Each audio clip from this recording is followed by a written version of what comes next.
Hello and welcome to another video about Mutant Year Zero and the Year Zero engine. And today we're going to talk about everything. Okay, look, there's a lot of videos covering Mutant Year Zero. So let's mix things up a bit and get down to some brass tacks about the setting. The end of the world was inevitable, and now it has finally arrived. Cities are in ruins, nature reclaims the empty warrens of the streets, but despite the devastation, life persists in the Ark. This is a small settlement on the edge of a dead town. You are the descendants of humanity, but you are no longer human. Your bodies and minds have been mutated, granting you superhuman abilities, but also making you fragile and unstable. None of the people in the Ark are over 30 years old. The Elder, your leader, is an exception. He is one of the ancients, and has always warned you to stay within the safety of the Ark and to avoid the dangers of the outside world, which he calls the Zone. He has advised you to keep strangers away and to only venture into the Zone when it's necessary. However, the Elder is now dying, and the Ark is facing challenges such as food shortages, increasing violence as factions fight for what remains, and it's time for you to leave the Ark and explore the Zone, to seek out artifacts and knowledge that may help you build a new civilization in the ruins of the old. Some hope to find their true origins and possibly even the Eden of legend, a haven that is said to hold the key and truth to salvation. Despite the uncertainty and the dangers that lie ahead of you, you have no choice but to embark on this journey and forge your own path in this new world. This is Mutant Year Zero, a post-apocalyptic world where human civilization has collapsed. Thriving cities are now desolate wastelands, with abandoned streets filled with the wreckage of fallen societies. You have been gifted with superhuman abilities that set you apart from those of the past. You are a mutant. Where does this whole thing take place? It can take place anywhere there's a major city. You don't need to be a cartographer or an artist to make a zone map. Select any city. Heck, do it in the city you live in. Create a generalized map with obvious landmarks and other vague, undetailed geographic elements, and just go. The game includes 2 map sample zones, one based on New York and one based on London, as well as a variety of tables and tools to help the game master so they can populate these sectors of the zones with mutants, dangerous monsters, and strange phenomenon. Remember, this setting is broken, destroyed, and in ruins. What you know of the city does not matter as long as you get some general stuff down on paper. You don't even need to fill the whole thing in, as the player shouldn't even know what the whole map looks like.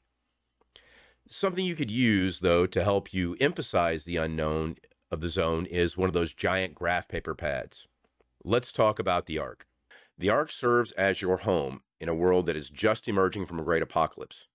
However, this refuge is fraught with intrigue and power struggles, making it far from a safe haven. Despite its dangers, it is the only home you know, and it has the potential to become the foundation for a new civilization. As players, you have the ability to shape the Ark by choosing which projects to pursue in the areas of warfare, food supply, technology, and culture. It's up to you to decide how you want to improve and develop the Ark. There's been a lot of debate about the Ark as a minigame in Mutant Year Zero, but let's set that aside for now. According to the core rulebook, at the beginning of each session, the players should temporarily step out of their characters' roles and assume the collective role of the people, who are the inhabitants of the Ark. This is only applicable if one or more players are in the Ark. If the characters are outside the Ark, there's no need for an assembly.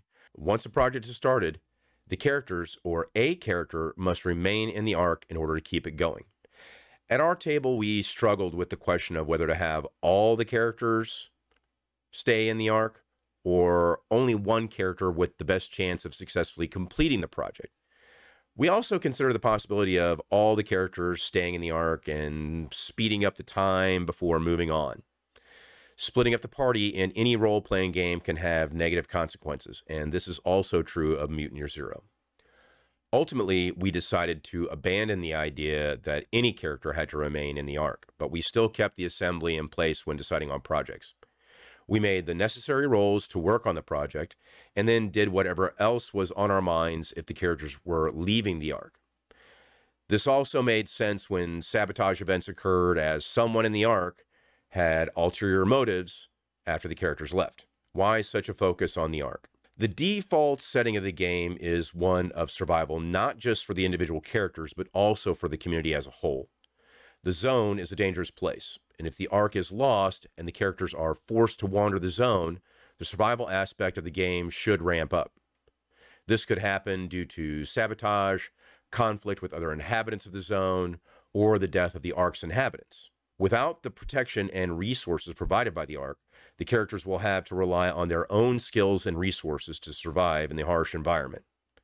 In a game like Mutant Year Zero, where survival is the central theme, building and protecting a community is important. Going it alone can be risky, and those who do often face more challenges and dangers.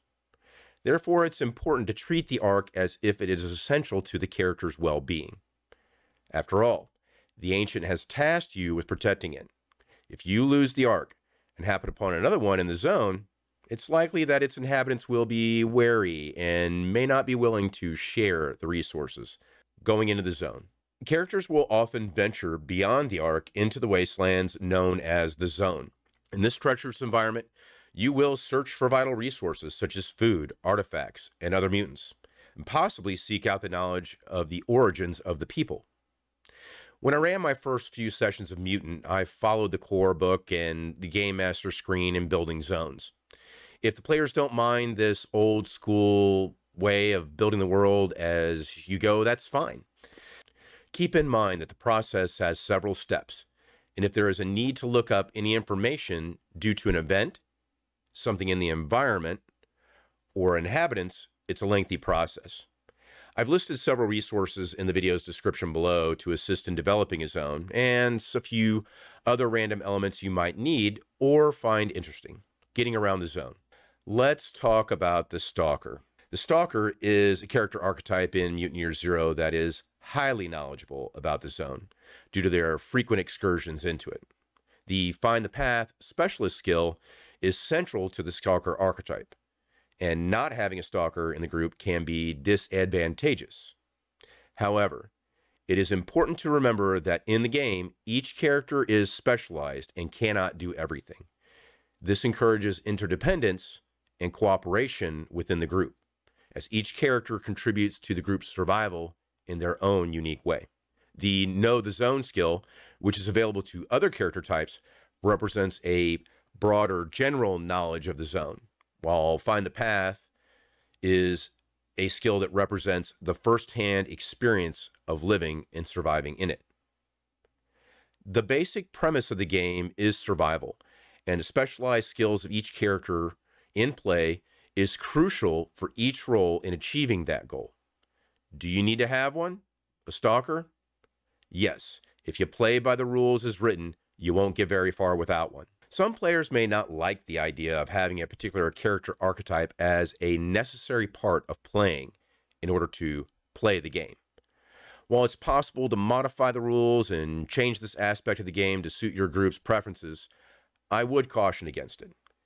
If you choose to modify the rules in this way, you may want to consider removing the specialist skills and making the archetypes more generalized. Otherwise, you risk losing the distinct niches that make each character type unique and different from one another. Without these specialized skills and roles, there may be less incentive for players to choose a specific archetype, and the characters may become more similar to one another in their capabilities.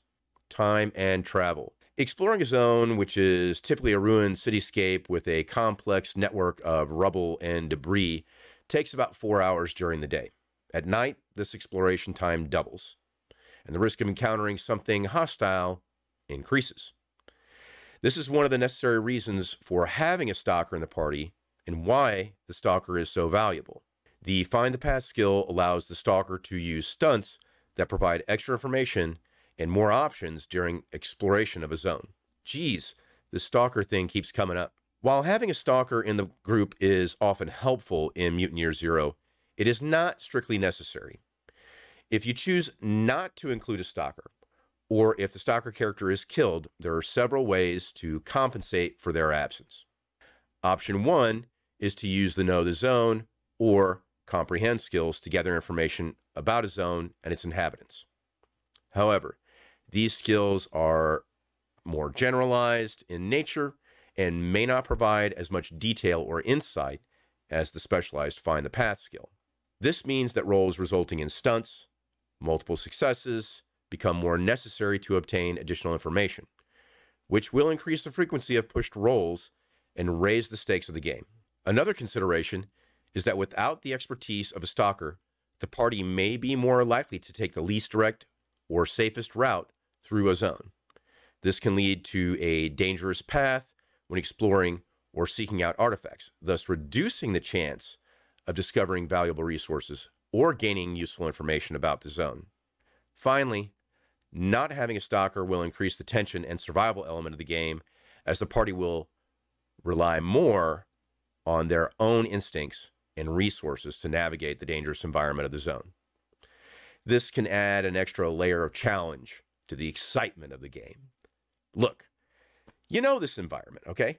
How many movies, TV shows, books, and other games have you seen, played, or read that delve into the world of a post-apocalyptic setting? Radiation, mutants, urban survival, wastelands, scarcity of resources. These ideas are all part of the genre expectations. You know this stuff. You got this stuff. Now get out there into the zone.